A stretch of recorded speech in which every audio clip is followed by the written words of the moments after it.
Bienvenue sur notre chaîne dédiée aux innovations ingénieuses et aux solutions créatives du quotidien. Aujourd'hui, nous vous racontons l'histoire extraordinaire de Michel Dubois, retraité bricoleur de la Creuse, dont l'idée apparemment farfelue d'envelopper entièrement sa maison d'une bâche protectrice a d'abord provoqué les moqueries de tout le village avant de révolutionner la conception de l'habitat rural français. Cette innovation, née de l'observation minutieuse des problèmes quotidiens et d'une ingéniosité remarquable, allait transformer une obsession personnelle en solution universelle adoptée aujourd'hui dans toute l'Europe. Cette histoire vraie de persévérance et de génie inventif nous enseigne que les meilleures innovations naissent souvent de l'observation des petits détails du quotidien et du courage de penser différemment, malgré l'incompréhension générale. Michel nous prouve qu'il suffit parfois d'une idée simple mais révolutionnaire pour changer radicalement notre façon de vivre. N'oubliez pas de vous abonner à notre chaîne pour découvrir d'autres récits fascinants d'innovation française. Mettez un pouce bleu si cette introduction vous intrigue et laissez-nous un commentaire en nous indiquant de quel pays et de quelle ville vous regardez cette vidéo. Votre soutien nous encourage à continuer de mettre en lumière ces génies du quotidien qui transforment notre monde.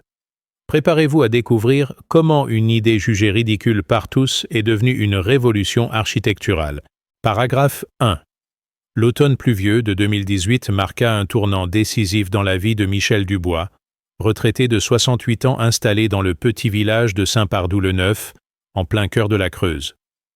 Ancien ingénieur en mécanique reconverti en ébéniste passionné, Michel avait acquis une vieille ferme du XIXe siècle qu'il restaurait méticuleusement depuis sa retraite, transformant cette bâtisse délabrée en un cocon douillet où il comptait couler des jours paisibles entouré de ses créations en bois. Cependant, un problème récurrent gâchait son quotidien et obsédait littéralement cet homme méticuleux. L'humidité constante qui s'infiltrait partout, rendant impossible le stockage correct de son précieux bois de chauffage. La maison de Michel, typique de l'architecture rurale creusoise, souffrait des défauts classiques des constructions anciennes, murs en pierre poreuse, toiture légèrement affaissée, absence d'isolation moderne et surtout une exposition permanente aux intempéries qui caractérisait le climat continental rigoureux de la région.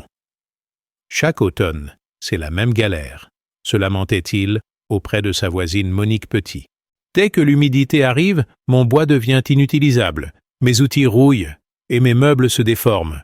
J'ai l'impression de me battre contre les éléments sans jamais gagner. Cette obsession de Michel pour la protection de son bois de chauffage n'était pas un simple caprice de perfectionniste. Chauffant exclusivement au bois pour des raisons à la fois économiques et écologiques, il avait calculé qu'un bois mal conservé perdait jusqu'à 40% de son pouvoir calorifique, obligeant à une surconsommation coûteuse et polluante. De plus, en tant qu'ébéniste, il stockait dans sa propriété d'importants volumes de bois noble destinés à ses créations artisanales, matières premières précieuses qu'il ne pouvait se permettre de voir se dégrader sous l'effet de l'humidité. Ses tentatives de résolution du problème avaient toutes échoué lamentablement. Construction d'un abri en tôle ondulée rapidement détruit par une tempête, installation de bâches individuelles constamment déchirées par le vent, aménagement d'un appentis qui s'était révélé insuffisant pour protéger l'ensemble de ses stocks.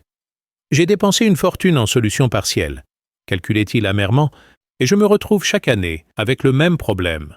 Un bois humide qui ne brûle pas correctement. L'hiver 2017-2018 avait été particulièrement éprouvant.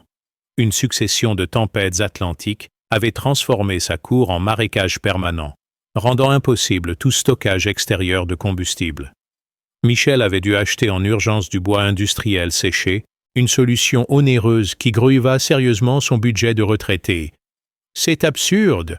maugréait-il en regardant tomber la pluie depuis sa cuisine. « De payer une fortune pour du bois de mauvaise qualité, quand j'ai tout ce qu'il faut sur ma propriété, mais que je ne peux pas l'utiliser à cause de cette satanée humidité. » C'est en observant les techniques de protection utilisées dans l'industrie du bâtiment qu'une idée révolutionnaire commença à germer dans l'esprit pragmatique de Michel.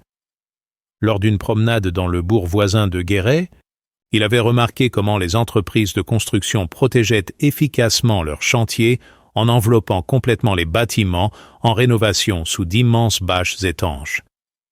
Si ça marche pour protéger temporairement des chantiers, se dit-il, pourquoi ça ne marcherait pas de façon permanente pour ma maison? Cette observation déclencha chez Michel un processus de réflexion intense qui allait occuper tout son automne 2018. Il commença à étudier systématiquement les propriétés des différents matériaux de protection, analysant les techniques utilisées par les professionnels du bâtiment, consultant des revues spécialisées en étanchéité et même contactant des fabricants de bâches industrielles pour comprendre les dernières innovations en matière de protection contre l'humidité. Son carnet de notes se remplissait de calculs, de schémas et d'observations météorologiques détaillées. Michel avait toujours été un homme méthodique, mais cette nouvelle obsession dépassait largement ses projets précédents par son ampleur et sa complexité. « Je vais résoudre ce problème une fois pour toutes », se promettait-il chaque matin en contemplant sa cour détrempée. Il doit bien exister une solution définitive à cette histoire d'humidité. L'idée qui commençait à prendre forme dans son esprit était d'une simplicité révolutionnaire. Au lieu de protéger séparément chaque élément de sa propriété contre l'humidité, pourquoi ne pas créer une enveloppe protectrice globale qui mettrait l'ensemble de sa maison et de ses dépendances à l'abri des intempéries? Cette approche holistique du problème, inspirée des techniques industrielles mais appliquée à l'habitat individuel, allait bientôt transformer sa vie et révolutionner la conception de la protection domestique contre l'humidité. L'enthousiasme grandissant de Michel pour ce projet ambitieux contrastait avec le scepticisme croissant de ses voisins qui commençaient à s'inquiéter des lubies de ce retraité décidément trop imaginatif. Mais Michel, fort de sa formation d'ingénieur et de son expérience de bricoleur accompli, était convaincu de tenir une solution révolutionnaire, qui allait changer radicalement son quotidien et peut-être celui de bien d'autres propriétaires de ruraux confrontés au même problème d'humidité chronique. Paragraphe 2. L'hiver rigoureux de 2018-2019 transforma l'idée théorique de Michel en obsession pratique. Chaque nouvelle averse, chaque épisode neigeux, chaque période de dégel renforçait sa conviction qu'une solution radicale s'imposait. Armé de son maître d'arpenteur et de son carnet à spirale, il passait des heures à mesurer méticuleusement sa propriété, calculant les dimensions exactes nécessaires pour une couverture intégrale. Sa maison principale, ses 2 dépendances, sa cour de stockage, tout devait être pris en compte dans ce projet pharaonique qui prenait progressivement des dimensions impressionnantes. « Marguerite », confiait-il à son épouse en étalant ses plans sur la table de la cuisine, « j'ai trouvé la solution. Au lieu de subir l'humidité, nous allons créer notre propre microclimat sec sous une couverture protectrice géante. » Marguerite Dubois, institutrice à la retraite habituée aux projets ambitieux de son mari, observait néanmoins avec inquiétude l'ampleur que prenait cette nouvelle lubie. « Michel, tu te rends compte de ce que tu proposes? Envelopper entièrement notre maison comme un cadeau de Noël ?» Les calculs de Michel révélèrent l'ampleur technique du défi qu'il s'était fixé. Sa propriété, d'une superficie totale de 1200 mètres carrés, incluant bâtiments et espaces de stockage, nécessiterait une bâche d'au moins 2000 mètres carrés pour assurer une protection efficace avec les débords nécessaires. Cette dimension industrielle exigeait des matériaux spéciaux, une structure de support sophistiquée et une conception d'ensemble qui dépassait largement les compétences d'un bricoleur amateur, même expérimenté. Ces recherches l'amenèrent à découvrir l'existence de bâches techniques ultra performantes développées pour l'industrie aérospatiale et maritime. Ces membranes révolutionnaires, composées de polymères multicouches renforcés de fibres haute résistance, offraient une étanchéité parfaite tout en conservant une certaine perméabilité à l'air pour éviter les phénomènes de condensation. « C'est exactement ce qu'il me faut », s'exclama Michel en consultant le catalogue d'un fabricant allemand spécialisé. Une protection totale qui respire. Cependant, la consultation des tarifs le ramena brutalement à la réalité économique de son projet. Une bâche de cette qualité et de cette dimension représentait un investissement de près de 15 000 €, somme considérable pour un budget de retraité. À ce prix-là, calculait-il pragmatiquement, il faut que cette installation me serve au moins 20 ans pour être rentabilisée. Cette contrainte financière l'obligea à repenser entièrement la conception technique de son projet. Son génie d'ingénieur se révéla dans la recherche de solutions alternatives.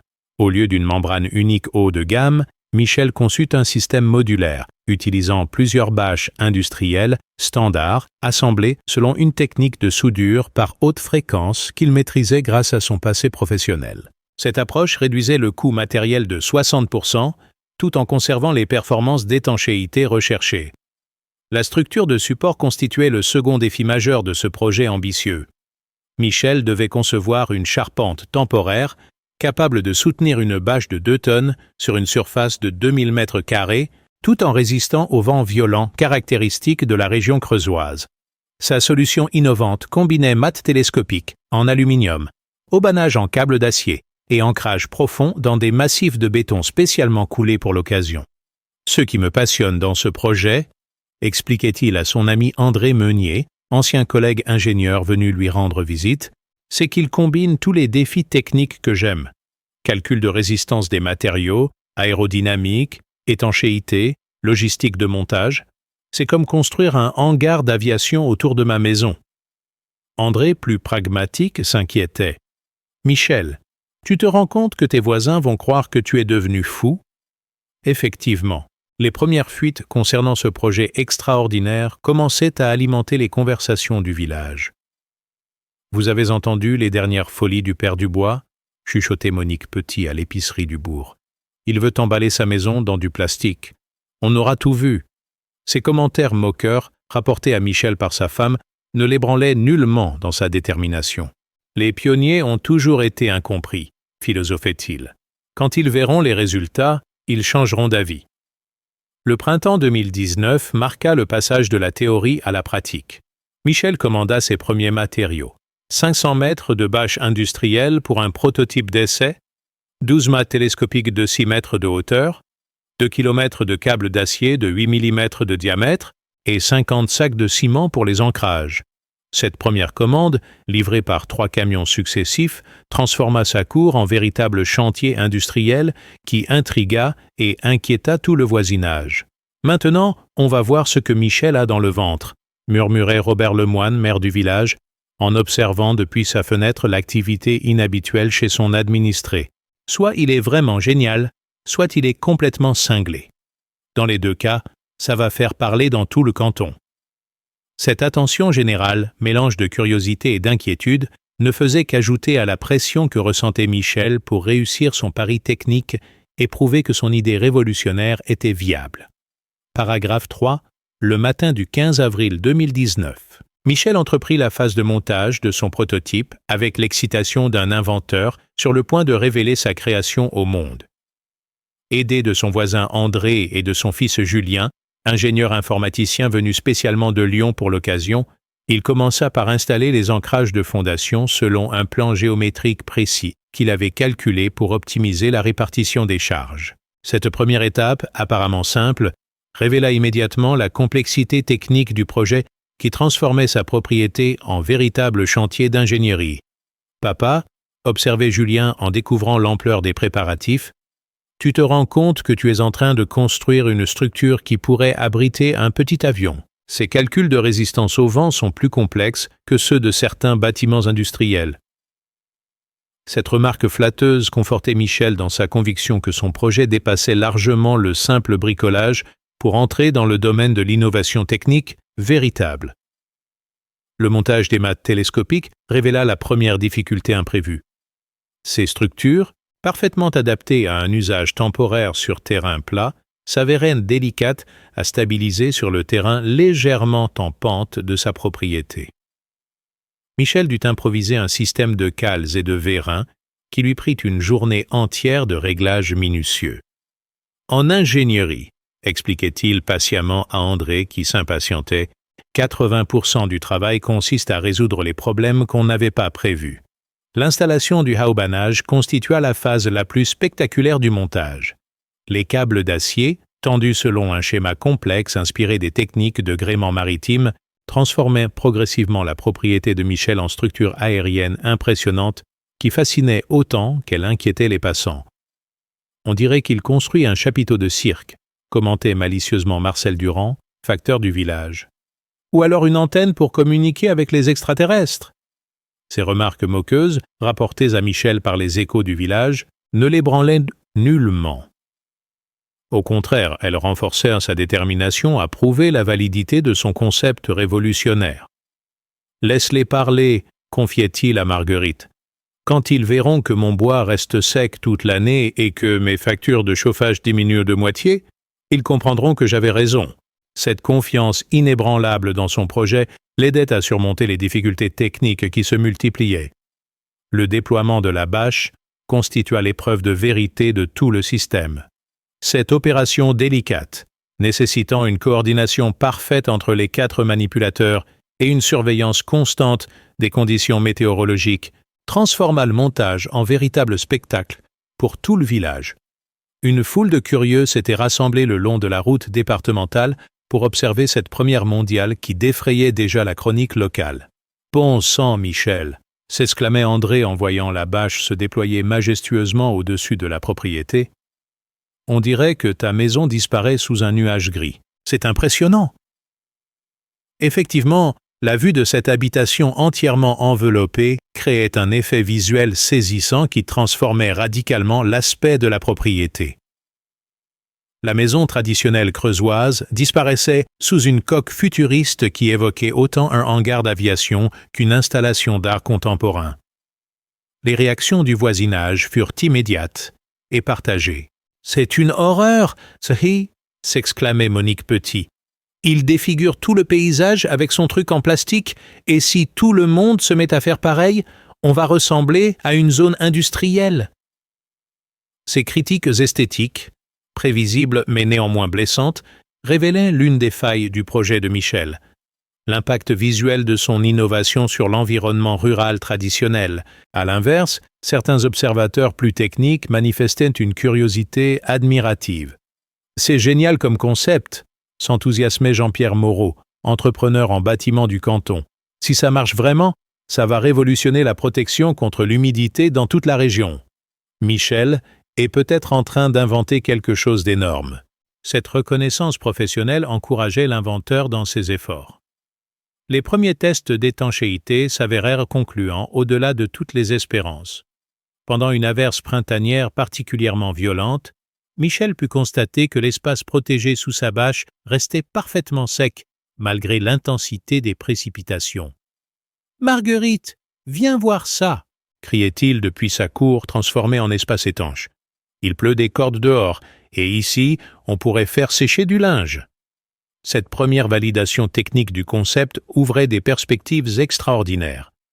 Non seulement le bois de chauffage restait sec, mais l'ensemble de la propriété bénéficiait désormais d'un microclimat protégé qui permettait des activités impossibles auparavant. Stockage de matériaux sensibles, séchage naturel du linge par tous les temps, travail extérieur à l'abri des intempéries. « Je commence à réaliser », confiait Michel à son journal de bord, que j'ai peut-être créé plus qu'une simple protection contre l'humidité. J'ai créé un espace de vie extérieur climatisé. Cependant, les premiers jours d'utilisation révélèrent aussi des problèmes inattendus. La condensation sous la bâche, phénomène prévisible mais sous-estimé, créait un environnement humide qui annulait partiellement l'effet recherché. Bon, philosophait Michel face à ce nouveau défi. On va ajouter un système de ventilation. C'est toujours pareil en innovation. On résout un problème et on en découvre 2 autres. Cette capacité d'adaptation allait être cruciale pour perfectionner son invention révolutionnaire. Paragraphe 4. Les premières semaines de fonctionnement de la maison sous bâche révélèrent des phénomènes inattendus qui dépassaient largement les objectifs initiaux de protection du bois de chauffage. Michel découvrait progressivement qu'il avait créé un véritable écosystème domestique aux propriétés extraordinaires. L'espace protégé maintenait une température constamment supérieure de 3 à 5 degrés à la température extérieure grâce à l'effet de serre naturel, réduisant considérablement les besoins de chauffage de la maison principale. « C'est incroyable !» s'émerveillait Michel en consultant son thermomètre digital. Même en pleine nuit, la température sous la bâche ne descend jamais en dessous de 8 degrés, alors qu'il fait 2 degrés dehors. J'ai créé sans le vouloir un système de chauffage passif. Bay! Cette découverte ouvrait des perspectives énergétiques révolutionnaires qui transformaient son invention de simple protection contre l'humidité en innovation écologique majeure. Marguerite commençait elle aussi à percevoir les avantages inattendus de cette installation controversée. « Tu sais, Michel, admettait-elle en étendant son linge dans l'espace protégé, je dois reconnaître que c'est pratique. Plus jamais de lessive rentrée en urgence à cause de la pluie. Plus de vêtements qui moisissent parce qu'ils n'arrivent pas à sécher. Et cette température constante, c'est un vrai confort pour mes articulations. » Ces bénéfices domestiques concrets compensaient progressivement l'impact esthétique controversé. Les économies d'énergie se révélaient spectaculaires et mesurables. La facture de chauffage de mai 2019 accusa une diminution de 40% par rapport à la même période l'année précédente, performance remarquable qui validait économiquement l'investissement initial. À ce rythme, calculait Michel avec satisfaction, mon installation sera amortie en moins de 4 ans au lieu des 20 prévus. Et après, ce sera du bénéfice pur. Cette rentabilité inattendue transformait son projet d'innovation technique en investissement financier judicieux. Cependant, cette réussite technique amplifiait paradoxalement les critiques esthétiques et sociales. La propriété des Dubois, devenue méconnaissable sous son enveloppe protectrice, créait un précédent troublant dans le paysage rural traditionnel. Si tout le monde se met à faire pareil, s'inquiétait le maire Robert Lemoine, notre village va ressembler à un camp de réfugiés ou à une zone de stockage industriel. Il faut qu'on réfléchisse à une réglementation avant que ça ne devienne n'importe quoi. Ces préoccupations administratives ne tardèrent pas à se concrétiser. Michel reçut une convocation officielle en mairie pour expliquer son installation et vérifier sa conformité avec les règlements d'urbanisme locaux. Monsieur Dubois, lui expliqua l'adjoint chargé de l'urbanisme, votre innovation pose des questions réglementaires complexes. S'agit-il d'une construction, d'une installation temporaire, d'un équipement agricole? Juridiquement, nous sommes dans le flou total. Cette dimension légale inattendue obligea Michel à entreprendre des démarches administratives qu'il n'avait pas anticipées.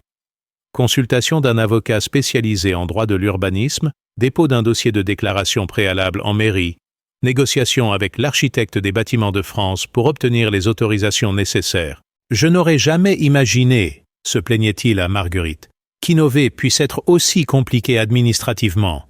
En France, on vous demande une autorisation pour respirer différemment. » Parallèlement à ces tracas bureaucratiques, l'efficacité de son système attirait l'attention de professionnels du bâtiment et de l'agriculture. Jean-Pierre Moreau, l'entrepreneur local, demanda à visiter l'installation pour comprendre les principes techniques mis en œuvre. « Michel, » déclarait-il après son inspection, « vous avez inventé quelque chose de révolutionnaire. Cette technique pourrait s'appliquer aux hangars agricoles, aux serres, aux entrepôts.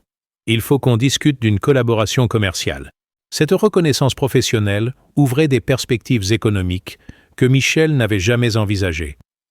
Son innovation artisanale pouvait-elle se transformer en activité commerciale?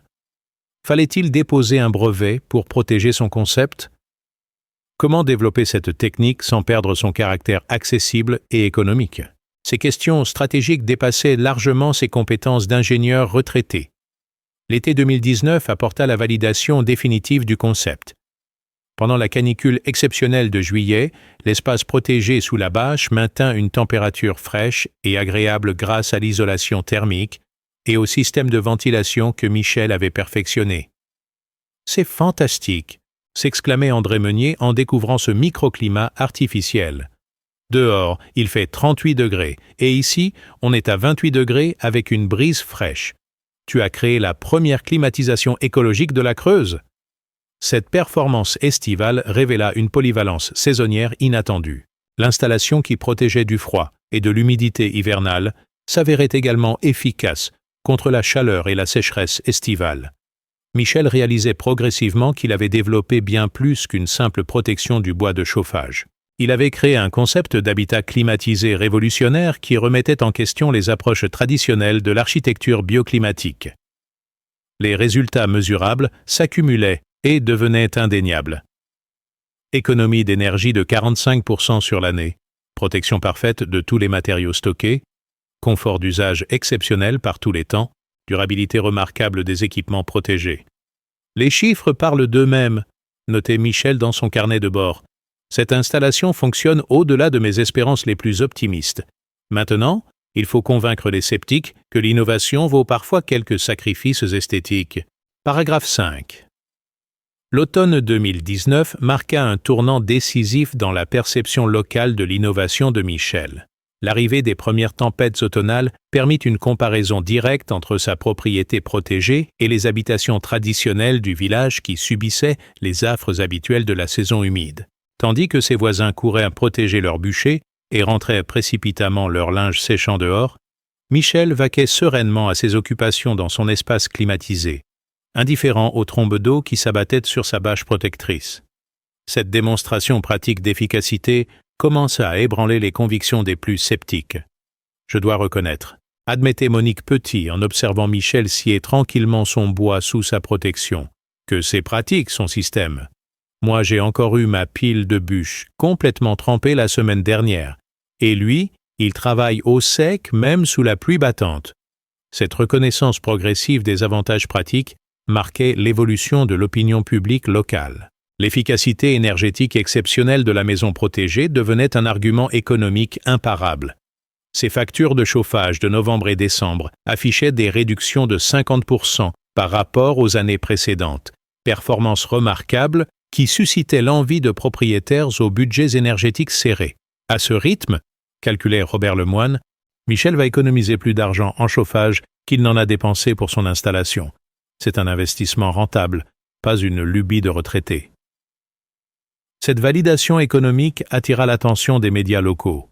Le correspondant de La Montagne, quotidien régional, vint interviewer Michel sur son innovation révolutionnaire. L'article, publié en une du cahier local sous le titre « Un retraité creusois invente la maison sous bâche », déclencha un engouement médiatique inattendu. « Monsieur Dubois, » expliquait le journaliste, « votre invention interpelle nos lecteurs. Nous recevons des dizaines de courriers de propriétaires ruraux intéressés par votre technique. » Cette notoriété médiatique transforma progressivement Michel en figure locale de l'innovation écologique. Des visiteurs commencèrent à affluer de toute la région pour découvrir cette installation unique en France. Agriculteurs, artisans, retraités, propriétaires de résidences secondaires, tous venaient étudier la faisabilité d'adapter cette technique à leurs propres besoins. Je ne pensais pas, confiait Michel à Marguerite, qu'une idée née de mon obsession du bois sec intéresserait autant de monde. L'afflux de visiteurs révéla la diversité des applications possibles de son concept.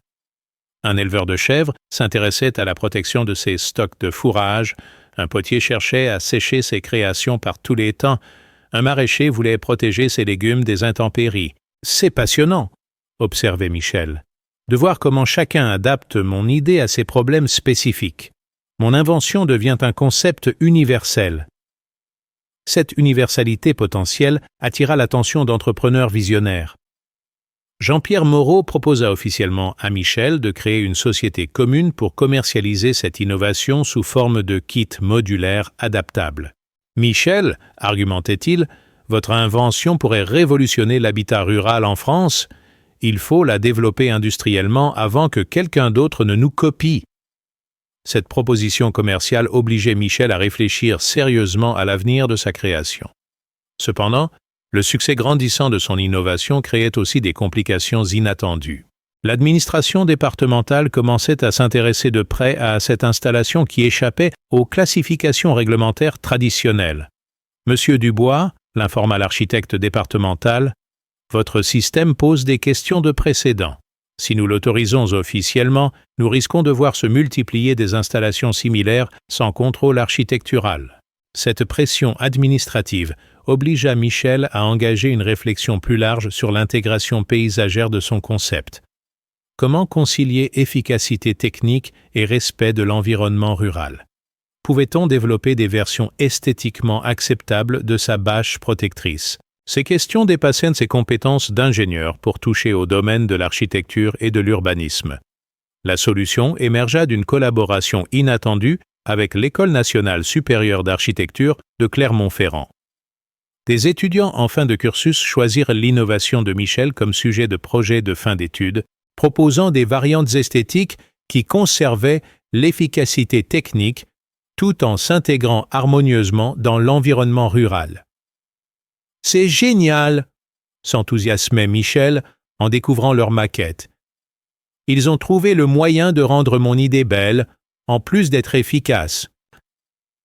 Ces propositions architecturales révolutionnèrent l'approche du problème en transformant la contrainte esthétique en opportunité créative.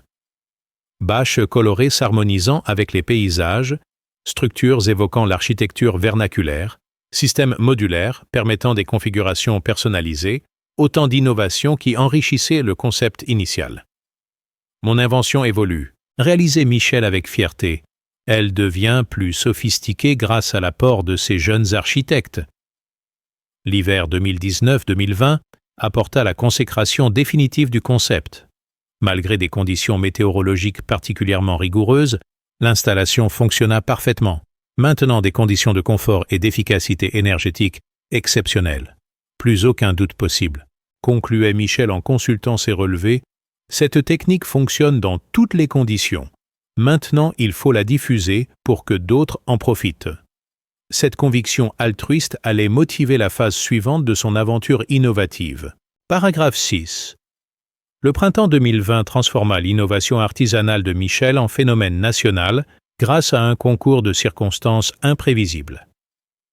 La pandémie de Covid-19 et les confinements successifs avaient sensibilisé l'opinion publique française aux questions d'autonomie énergétique et de confort domestique. Dans ce contexte, le système de Michel, qui permettait de créer un espace protégé et climatisé à domicile, apparaissait soudain comme une réponse géniale aux nouvelles préoccupations sociétales. Un documentaire de France 3 Limousin, consacré aux innovations confinement des Français pendant la crise sanitaire, propulsa Michel et sa maison sous bâche sur le devant de la scène médiatique nationale. Le reportage, diffusé en prime time et relayé sur les réseaux sociaux, présenta son invention comme un modèle d'ingéniosité française face aux défis climatiques et énergétiques. En quelques jours, raconta Michel ébahi, j'ai reçu plus de 500 appels et emails de gens intéressés par mon système. Cette notoriété subite dépassait largement les capacités de réponse d'un retraité créeusois. Michel se retrouvait sollicité par des journalistes, des industriels, des chercheurs, des particuliers, tous désireux de comprendre et d'adapter son innovation révolutionnaire. Marguerite, confiait-il à sa femme débordée par les appels téléphoniques, je crois qu'on a touché dans le 1000 sans s'en rendre compte. Notre petite invention creusoise intéresse la France entière. L'intérêt scientifique pour son innovation se concrétisa par la visite d'une délégation du CSTB, Centre scientifique et technique du bâtiment, venue étudier les performances thermiques et énergétiques de son installation. Les ingénieurs spécialisés furent impressionnés par l'efficacité mesurable du système. « Monsieur Dubois, déclara le chef de mission, vos résultats dépassent les performances de nombreux systèmes d'isolation industrielle. Votre approche empirique a abouti à une solution remarquablement efficace. Cette validation scientifique officielle légitimait définitivement l'innovation de Michel auprès des sceptiques. Le rapport du CSTB, qui confirmait des économies d'énergie de 45% et un confort thermique exceptionnel, fut largement diffusé dans les revues spécialisées et les médias techniques. Maintenant, se réjouissait Michel, personne ne peut plus dire que c'est une idée farfelue. La science a confirmé que ça marche vraiment. L'industrie du bâtiment commença à manifester un intérêt commercial concret. Plusieurs fabricants de bâches techniques et de structures modulaires proposèrent des partenariats pour développer des versions industrielles de son concept. Monsieur Dubois, lui expliqua un directeur commercial de chez Serge Ferrari, leader européen des membranes techniques, votre innovation ouvre un marché complètement nouveau. Nous aimerions travailler avec vous pour créer des produits commercialisables. Cette perspective de développement industriel obligea Michel à prendre des décisions stratégiques complexes. Fallait-il breveter son innovation pour la protéger?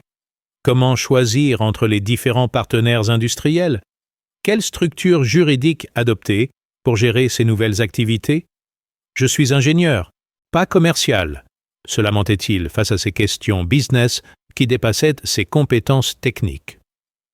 La solution vint de son fils Julien qui proposa de gérer les aspects commerciaux et juridiques du développement, créer une start-up familiale, déposer les brevets nécessaires négocier avec les industriels, développer une stratégie marketing adaptée, autant de tâches que sa formation en management permettait d'assumer efficacement.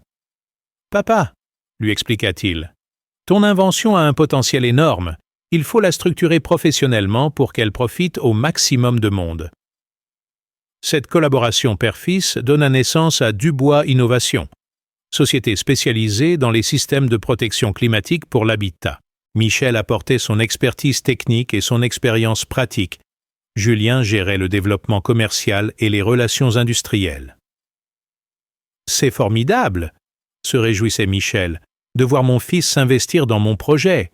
Ensemble, nous allons révolutionner l'habitat français. » Le premier produit commercial, baptisé Climacover, fut développé en partenariat avec un fabricant lyonnais de structures modulaires. Cette version optimisée du concept original intégrait les améliorations esthétiques proposées par les étudiants architectes et les perfectionnements techniques suggérés par les experts du CSTB. « Notre Climacover », expliquait Julien dans les salons professionnels, combine l'efficacité éprouvée de l'invention de mon père avec la qualité industrielle nécessaire à une commercialisation de masse. Les premières installations commerciales confirmèrent le succès du concept auprès d'une clientèle diverse. Particuliers soucieux d'économie d'énergie, artisans cherchant à protéger leurs matériaux, agriculteurs désireux de préserver leurs récoltes, collectivités voulant réduire leurs factures énergétiques, tous trouvaient dans le Climacover une réponse adaptée à leurs besoins spécifiques. « C'est extraordinaire, » observait Michel, « de voir comment mon obsession personnelle pour un bois sec est devenue une solution universelle. » Cette universalité du besoin de protection climatique dépassait même les frontières françaises. Des demandes arrivaient de Belgique, de Suisse, d'Allemagne, de pays européens confrontés aux mêmes problématiques énergétiques et climatiques. Notre invention creusoise, réalisait Michel avec fierté, intéresse l'Europe entière. Nous sommes en train de créer un nouveau marché international. Cette dimension européenne ouvrait des perspectives de développement qu'il n'aurait jamais imaginées en enveloppant sa première bâche autour de sa maison. Paragraphe 7. L'année 2021 marqua l'expansion européenne de l'innovation de Michel avec des adaptations surprenantes selon les spécificités climatiques et culturelles de chaque pays. Les Belges s'intéressaient particulièrement aux applications urbaines pour protéger les petits jardins et terrasses de l'humidité constante des Flandres. Les Suisses développèrent des versions alpines renforcées pour résister à la neige et aux vents violents de montagne. Les Allemands, pragmatiques, calculaient minutieusement les économies d'énergie réalisables dans le contexte de leur politique environnementale stricte. « C'est fascinant », observait Michel lors d'une visite à l'usine de production lyonnaise, de voir comment notre idée s'adapte aux besoins spécifiques de chaque région. Les Norvégiens veulent des versions résistantes au gel extrême. Les Espagnols s'intéressent à la protection contre la canicule. Notre concept de base devient universel en se déclinant localement. Cette diversification géographique révélait la pertinence mondiale de son innovation née d'un problème purement local. Le succès commercial dépassait toutes les prévisions. En 18 mois, plus de 2000 systèmes Climacover avaient été installés à travers l'Europe, générant un chiffre d'affaires de plusieurs millions d'euros pour la jeune entreprise familiale.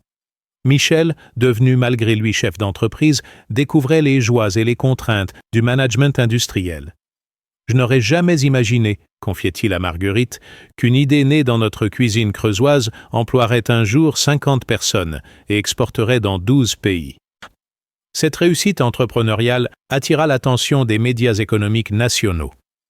Le magazine Challengers consacra un dossier spécial à cette success story française née d'une obsession de retraités, présentant Michel comme l'incarnation de l'innovation hexagonale face aux défis énergétiques européens. « Monsieur Dubois représente le génie français », écrivait le journaliste, cette capacité unique à transformer une préoccupation quotidienne en innovation révolutionnaire.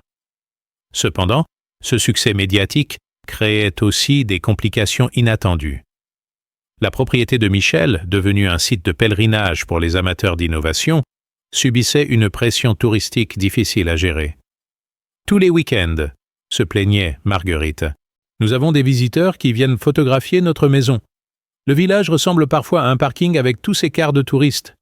Cette célébrité involontaire transformait leur paisible retraite creusoise en attraction touristique. L'impact sur le village de Saint-Pardoux-le-Neuf était considérable et contrasté. D'un côté, cette notoriété attirait des investisseurs, créait des emplois indirects et dynamise l'économie locale. De l'autre, elle perturbait la tranquillité rurale et posait des questions d'aménagement du territoire. Michel a révolutionné notre petit village, observait le maire Robert Lemoine. Mais je ne sais pas si c'est entièrement positif. Nous devons maintenant gérer des problèmes d'urbanisme que nous n'avions jamais connus. Au moins ça, cette transformation du village en laboratoire de l'innovation attira l'attention du gouvernement français dans le cadre de sa politique de revitalisation rurale. Le ministre de la Cohésion des territoires vint personnellement inaugurer un centre d'innovation climatique installé dans l'ancienne école communale rénovée.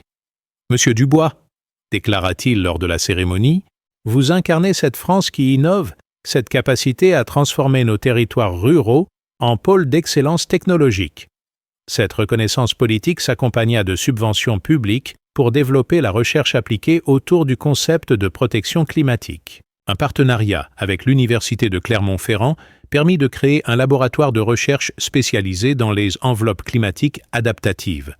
Michel, nommé conseiller technique, collaborait avec des chercheurs pour perfectionner son innovation initiale. « C'est extraordinaire », s'émerveillait-il, de voir des docteurs en physique travailler sur mon idée de bâche. La science valide et améliore l'empirisme. Les développements techniques nouveaux dépassaient largement le concept initial. Bâche photovoltaïque générant de l'électricité, membranes intelligentes, s'adaptant automatiquement aux conditions climatiques, système de récupération d'eau de pluie intégré, ventilation automatisée selon l'humidité ambiante, autant d'innovations qui enrichissaient l'idée originale de Michel. « Mon invention évolue », constatait-il avec fierté. Elle devient plus intelligente grâce aux nouvelles technologies. Cette sophistication technologique ouvrait de nouveaux marchés dans l'agriculture de précision, la préservation du patrimoine, la logistique industrielle, les événements en plein air. Des viticulteurs protégeaient leurs vignes contre la grêle. Des organisateurs de festivals couvraient leurs scènes contre les intempéries. Des musées préservaient leurs collections en extérieur. Notre système, observait Julien, devient une solution universelle de maîtrise climatique. Papa a créé bien plus qu'une protection pour son bois de chauffage. L'impact environnemental positif de cette innovation commençait à être documenté scientifiquement. Une étude de l'ADEME confirma que la généralisation de ces systèmes pourrait réduire de 15% la consommation énergétique résidentielle française, contribution significative aux objectifs de neutralité carbone. Votre invention, expliqua le directeur de l'agence à Michel, s'inscrit parfaitement dans notre stratégie de transition énergétique. Elle prouve qu'innovation technique et préservation environnementale peuvent se conjuguer efficacement. Cette validation environnementale officielle transformait Michel en figure de l'écologie pratique française. Invité dans des conférences sur le développement durable, consulté par des collectivités cherchant des solutions énergétiques, sollicité par des médias spécialisés, il découvrait un rôle d'expert qu'il n'avait jamais recherché. « Je suis juste un bricoleur qui voulait garder son bois au sec », répétait-il avec modestie, « et voilà que je deviens un spécialiste de la transition énergétique. La vie réserve des surprises extraordinaires. » Paragraphe 8. L'automne 2022 apporta une reconnaissance internationale inattendue lorsque l'innovation de Michel fut sélectionnée pour représenter la France au concours européen de l'innovation durable, organisé par la Commission européenne à Bruxelles.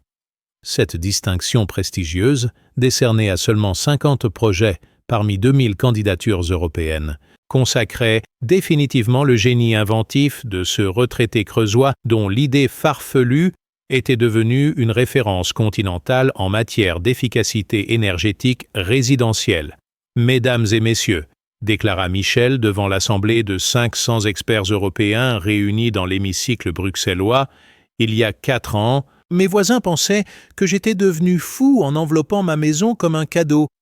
Aujourd'hui, cette folie, permet à des milliers d'Européens d'économiser l'énergie et de protéger l'environnement. Son discours, mélange touchant de modestie creusoise et d'expertise technique, conquit immédiatement l'audience internationale. La présentation technique de son innovation impressionna les jurys d'experts européens par sa simplicité révolutionnaire et son efficacité mesurée.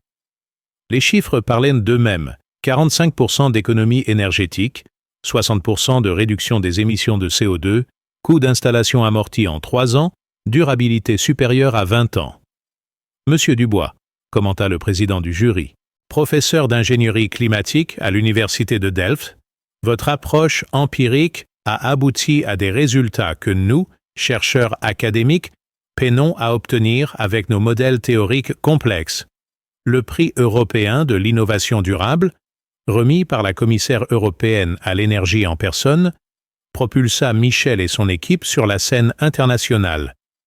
Des délégations japonaises, américaines, australiennes, vinrent étudier cette French Innovation qui révolutionnait les approches traditionnelles de la protection climatique domestique.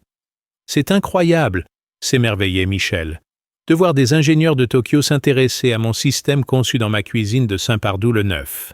Cette reconnaissance mondiale ouvrait des perspectives de développement que la petite entreprise familiale n'avait jamais imaginées. Des partenariats avec des groupes industriels internationaux, des licences d'exploitation pour les marchés asiatiques et américains, des joint ventures avec des spécialistes locaux permettaient d'envisager une expansion planétaire du concept. Notre petite innovation creusoise, réalisait Julien avec enthousiasme, a le potentiel de devenir un standard mondial de l'habitat éco-efficace. Cependant, cette mondialisation créait aussi des défis inédits pour une entreprise née artisanalement. Comment maintenir la qualité et l'esprit de l'innovation originale dans une production industrielle de masse? Comment adapter le concept aux spécificités climatiques et culturelles de continents entiers?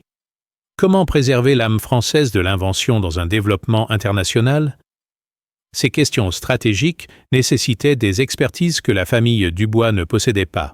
La solution émergea d'un partenariat avec l'École des mines de Paris qui proposa de créer une chaire de recherche dédiée aux technologies d'enveloppe climatique adaptative co-dirigée par Michel et les meilleurs spécialistes académiques français. Cette collaboration entre empirisme inventif et recherche fondamentale promettait de nouvelles innovations révolutionnaires. C'est formidable, se réjouissait Michel, de voir l'université s'intéresser à mon bricolage. Ensemble, nous allons créer la prochaine génération de protection climatique. Les premières recherches académiques révélèrent des aspects de son invention que Michel n'avait pas soupçonnés. L'effet de régulation hygrométrique de sa bâche créait un microclimat particulièrement bénéfique pour la santé respiratoire. L'isolation acoustique était remarquable. La protection contre les pollutions extérieures s'avérait efficace. Votre système, lui expliqua un chercheur en sciences environnementales, ne protège pas seulement contre le climat, il améliore globalement la qualité de l'environnement domestique.